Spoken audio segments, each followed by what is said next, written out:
Motorhead Garage, the program that each week introduces you to and shows you how to install the latest in exciting and innovative products for your vehicle. Now here's your host, Dave Dobson. We are Motorhead Garage, presented by DragonfireTools.com. Now your vehicle's battery, it gets charged through the alternator, which gets its power from the engine. And it only works if the engine is running. So if you've got a vehicle like a motorcycle, classic vehicle, your lawnmower, it sits a lot. And you've probably learned the hard way one time or two when you get in, it doesn't start up when you need it. So there are other maintainers and chargers out there, Kit. How are they different from what Pulsetech does? You guys have a technology that's amazing. You're exactly right. There are a ton of chargers out there and different options to charge your battery. What's different about Pulsetech is in our name. We have a technology that is a pulse that we put 25,000 pulses per second into any liquid battery, and what it does is it dissolves the sulfates that are floating around in the liquid of your lead acid battery. And sulfates are the culprit of what kills about 80% of all dead batteries. So are you telling me that if a battery's dead, if I perceive it to be dead, you can bring it back to life? About 70% of the time. We actually have recovery chargers. And with a recovery charger, we find that we can bring back batteries that have been sitting in your barn for 2 years, and you thought it was dead, just forgot to throw it in the landfill. You can put it on one of our recovery chargers. About 70% of the time, we can clean the sulfates out of that battery, bring it back to its full capacity again, and put it back in your tractor or your car or whatever you're using it for. What if I've got a car that just won't start, but I know the battery's still good? You've got some chargers over here. Absolutely. So this is our XC400. It is a battery charger that's good for any 12-volt lead acid battery. Like every other product you see here on the table, not only is it charging your battery, but it's also pulsing your battery. And by doing that, we say that you're going to extend the life of your battery up to 3 times. So if you're getting 3 years out of a current car battery, we say that by using our technology, you're going to get 9 years now out of that battery, or up to 9 years. Save you a lot of heartache, save you a lot of money. Absolutely. For a product that costs less than half of a cost of a regular car battery, you can't beat it. And you've got a new unit here for folks that have a lithium-ion battery. Yeah, this is or any type of battery. Yeah, 6-volt, 12-volt, and a lithium-ion. Such a cool product. We're just now getting ready to release this one, and it's a smart charger. So if, let's say you don't even know what kind of battery, you don't know if you've got a 6 or a 12-volt. Sometimes I get confused. Once you connect that to that battery, that charger recognizes that and says, hey, that's a 6-volt battery. This is how I need to charge it. Again, same technology. It's charging and it's pulsing. What if folks tell you it's going to be awfully expensive to buy one of these for each of these vehicles I have in my garage? Right, we've got a great solution for that. It's called our Quad Link. So with our XC400 or XC450, a simple SAE connector will go into this Quad Link. This can actually charge 4 batteries at the same time. And the way that works is, let's say we have 4 batteries. We've got your Audi, your riding mower, 51 Ford, and a motorcycle. They're all connected at the same time. This charger will charge 15 minutes on the first battery. It'll move to the second battery, 15 minutes, and it'll rotate and keep doing that and make sure that all 4 batteries are fully charged and, again, pulsed and conditioned. This is the Power Pulse, and how does that work? It's one of the coolest things we sell, in my opinion. This little module, it's as simple as connecting a negative and a positive onto your battery, setting this beside the battery, gluing it to the top of the battery, whatever you want to do. This thing does the same thing all the chargers do by pulsing the battery and conditioning it. This is not a charger or a maintainer, it's only a conditioner, but it's fantastic. If you put this on a brand new battery that's supposed to be a 4-year battery, we're telling you're going to get up to 12 years life out of that battery by putting this simple $40 Power Pulse on it.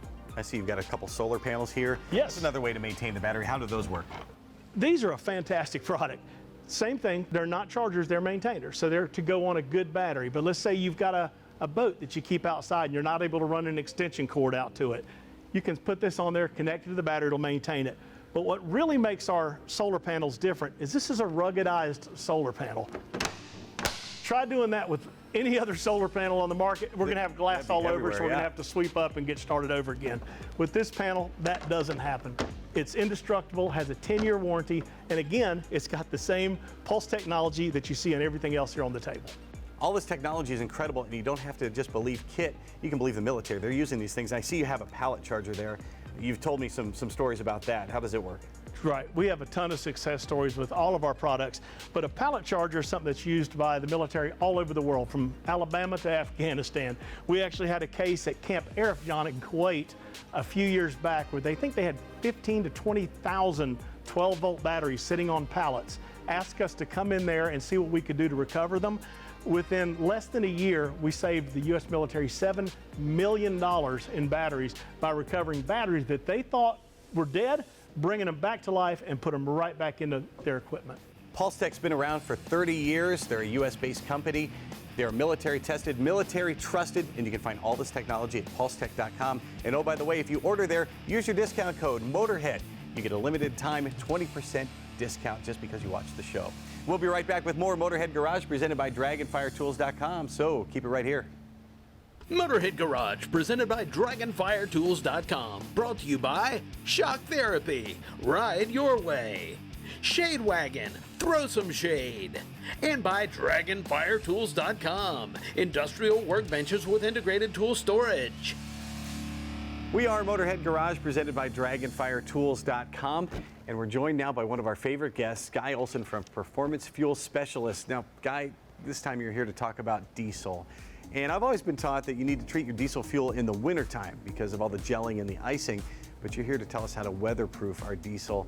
Why do we need to treat it year-round? Yeah, that's such a great question. And things have really changed in the industry, and it's leading up to more issues than we've ever had before. So we recommend treatment all summer long for a number of reasons. One of the things we need is lubricity. The new fuel systems, the tolerances are so incredibly tight. We're creating huge amounts of pressure in the fuel systems themselves.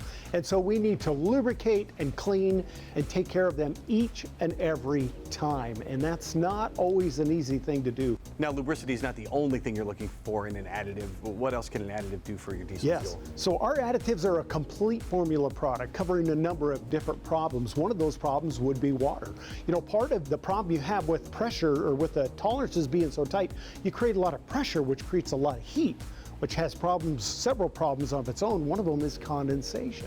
So while in the wintertime you worry about getting a water freeze up, you really generate the water in the summertime. And so the product is going to take a little water out every time you fuel, so when winter gets here, we don't have a tank full of water. And we talk about system cleanup when it comes to diesel fuel. Why is cleaning your entire fuel system so important? Well, because of the tolerances, you see with a very small buildup, simply 3% buildup in an injector nozzle relates to a 12% loss of performance and efficiency. A micro amount of deposit can make a big difference. And who can afford a 12% loss of efficiency? Not to mention all the problems that brings with fuel in your engine oil, fuel dilution, and soot level. Well, let's talk about soot. It's not just coming out of the exhaust system. No. It's causing a lot more problems within the engine. What are those? More than people even realize. So soot is just a grit. It's just a little tiny piece of sandpaper, and you're pumping that through your engine. Of course, it's grinding on your bearings and everything else in your lower end. But the turbo is a huge problem. The turbos run at about 150,000 RPMs. The tolerances are so incredibly tight, very, very small. And now we introduce a little bit of grit inside that bearing or fuel, unburned fuel itself. It is so important to keep that engine running at peak. That'll keep that turbo running, keep it clean, nice, fresh oil, because it doesn't matter how good your oil is. If it's full of soot or diesel fuel, you're sandblasting. You're sandblasting. It's no good. And so you got to do that each and every time you fuel as well. Now, what about the exhaust system? You don't think of exhaust as something you need to clean. Yeah, exactly. But we treat the exhaust system by keeping track or taking care of the ignition system. So by your fuel igniting, burning more evenly and more completely, those sensors, those DPF, diesel particulate filter exhaust units stay cleaner longer, you regen less, your sensors last better, and they operate precisely versus being clogged up. So part of it is not only taking care of the fuel system, but taking care of the exhaust system. And back to the engine, you talked about all the forces in there, all the the parts that are spinning, especially in the turbo, and that creates a lot of heat. Tremendous. So how is heat a detriment to your entire system? Yeah, so part of the heat that you get is through the pressures in the system, and you're returning fuel to the tank at a high pressure, so that oxidizes your fuel. It takes brand new diesel and it makes old diesel out of it by sending it back at 160 plus degrees, and that creates IDID, internal diesel injector deposit, which is a whole new problem, condensation in your tank, and as we talked in the gas segment, the warm fuel does not burn efficiently. Something that you've talked to me about off camera, I didn't even know existed, microbial contamination. Yes. How big of a problem is that? Yeah, microbial contamination has continued to explode. Part of it is because of ultra-low sulfur fuel. Part of it is because of the heat we're generating with the new high-pressure engines, which creates water, which is oxygen for these bugs. These bugs love warm fuel, and they love water. And they actually grow in your gas and your diesel, but primarily your diesel. So one of the things we've done, because we work with a lot of fleets, is come up with a microbial test kit. You can easily take a sample out of your fuel filter itself, put it in the vial, set that on the side. We've got a paper with the different problems you have and the degree you have them. You find out, you give us a call, and we will walk you through the steps and the product that you need to take care of that particular problem. Your fuel system makes up 2/3 of the cost of an engine like this, so you want to maintain it, you want to make sure it stays clean. You can do that with PFS. You can learn a lot from Guy on the videos that he's done. You can also subscribe to his newsletter. And if you have a fleet, bring this guy to your company. He does this all the time. He can educate your employees on what it's like to take control of your fuel system. You're going to learn stuff you never even dreamed of. You can find all this and a whole lot more at fuelguys.com. And you can find more Motorhead Garage presented by Dragonfiretools.com just around the corner. Motorhead Garage, presented by DragonfireTools.com, coming to you from the Shade Wagon studio.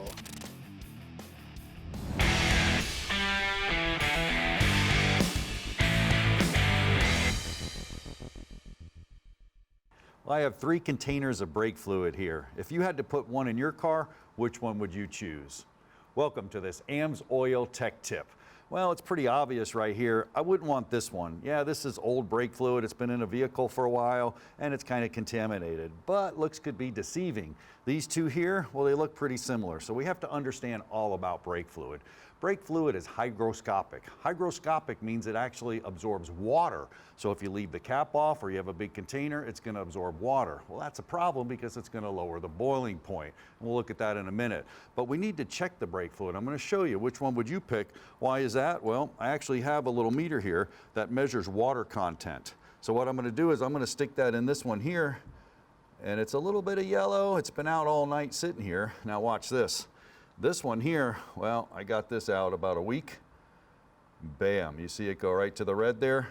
There's a ton of water content in that one. So that one's gonna boil. And when it boils, see, it makes air in the systems. Air is compressible and liquid's not. That's not a good thing. When we talk about brake fluid, we have to understand the different types. There's .3, .4, .5, and .5.1. I'll make it pretty simple for you. The higher the number, the higher the boiling point. Now, there's one exception. .3, .4, .5.1 are all glycol based. .5, well, that's silicone based. So .5's for some special applications, military vehicles, motorcycles, stuff like that. We don't use that too often, but we do use .3, .4, and .5.1. The higher the number, the higher the boiling point. Use what your manufacturer service manual calls for, but you can always supersede the number. You can go a little bit higher. For example, if my car called for .4, I could put 5.1 in it, or if it called for .3, I could put 4 in it, but I can't go backwards. We talk about checking brake fluid. Now we can check it with that tool I just used a little bit earlier. We can also use a refractometer, and you just look through it. And when you look through it, exactly what we see right there is the content of what's going on of the boiling of the brake fluid. We can also use these little test strips. We can put them down in there, and this actually measures copper content, which is weird, I know, but some of the nickel metal lines have some copper in there, and the brake fluid starts to deteriorate it. We know it's going bad.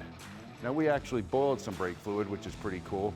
You can see it right here. It's not a controlled test, but these are both .4 brake fluids, and you can see the one on the left, it's not boiling at all. The one on the right we left out overnight. You can see the color change. It boiled pretty quick. Len, Amsoil has us covered with brake fluid as well. We do. We've got brake fluid for all of your different applications. Just, check out your owner's manual, make sure you're using what they recommend. But one of the things that I wanted to mention, especially in the climate that we work in, is once that brake fluid picks up some water, it freezes. So your pedal will get extremely stiff in the cold. Something maybe people in the southern states don't think of, but those of us that work in the north have those issues. So the main thing is use what's recommended for the vehicle and change it. Yeah, and I love Amsoil because theirs is specified for .3 and 4, and it actually reaches the specifications of 5.1, which is awesome. Now, brake fluid is serviceable, just like all the other fluids on your vehicle. For all your fluid service needs, go to amsoil.com. Sometimes a car isn't just a car. There can be a big emotional attachment to it, and that is the case with our paintedautoparts.com Motorhead of the Week. Dean Huggins says his grandfather ordered this 1937 Ford Sedan Deluxe brand new. He picked it up on July 12, 1937 from a dealer in Council Grove, Kansas. And years later, in 1960, Grandpa gave it to Dean to drive to high school during his senior and junior years. And Dean told me he tore it to pieces driving it on the gravel roads of rural Kansas. He kept the car for decades, though, with dreams of restoring it. And in 2013, Dean retired from his job and he set out to make that restoration happen. The body, the head and tail lights, and the bumper brackets are all original. He just got them re-chromed. But Dean has taken his grandfather's car to the next level. Among the changes, he dropped a 347 Ford Stroker motor into the car, and the car has a Mustang 2 front end to make it more drivable. When I talked to Dean, he couldn't stop singing the praises of Talent's Hot Rod Shop in Kansas City and Don Kite and his amazing work on that interior. And this just in, Dean's car just won an award for outstanding use of color choice at the NSRA event in Springfield, Missouri, the first of many awards to come, I am sure. Congratulations to Dean Huggins. He's the paintedautoparts.com Motorhead of the Week. And if you know someone who should be Motorhead of the Week, give us a shout. Go to motorheadgarage.tv and tell us the story. We'll return with more Motorhead Garage presented by Dragonfiretools.com. Keep it here. Motorhead Garage presented by Dragonfiretools.com. Industrial workbenches with integrated tool storage. And brought to you by PaintedAutoBodyParts.com, the leading U.S. auto body parts online store.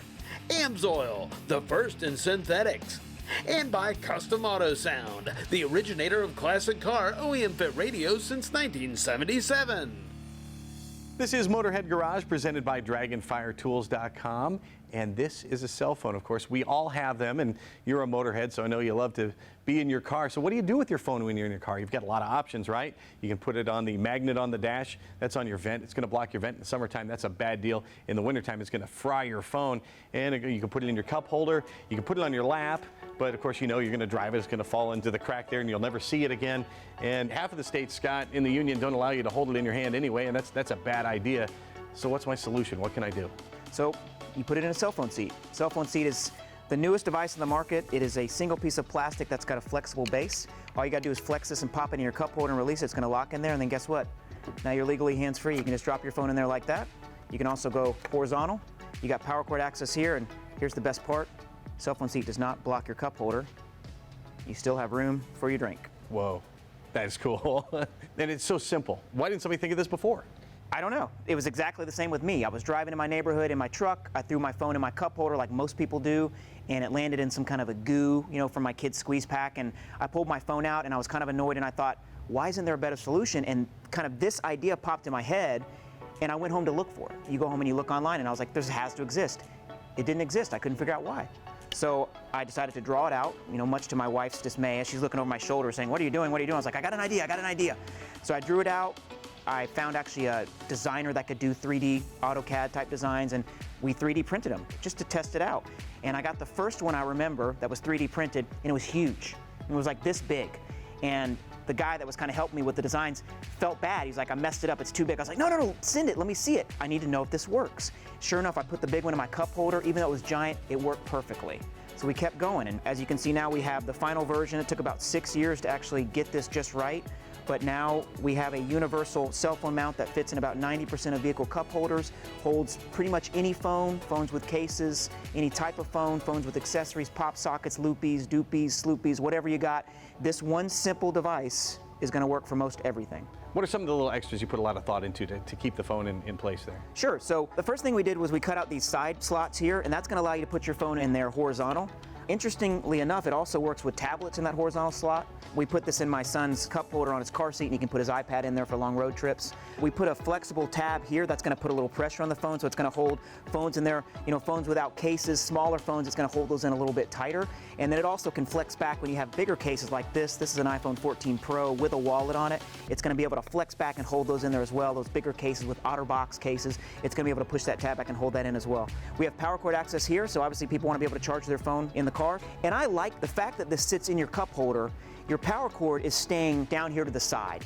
A lot of newer cars have those flexible tabs in their cup holders or those rubber kind of squares. So we cut the slots out here to allow those tabs to go right in there, and they work great. It's so fun to put this in when you have those spring-loaded tabs and hear it just click in place like it's meant for it.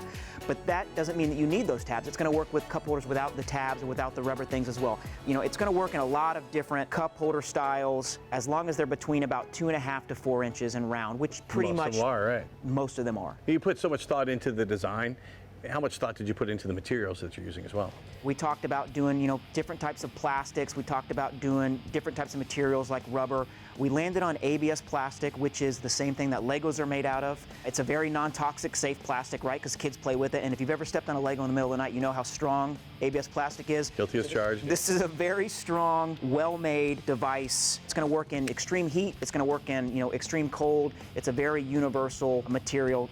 It's a veteran-owned company. The product is made in America, and this is going to make things a lot safer and more convenient for you when you're behind the wheel. It is called the Cell Phone Seat. You can find it at cellphoneseat.com. We have hit the finish line for this edition of Motorhead Garage, presented by Dragonfire Tools.com.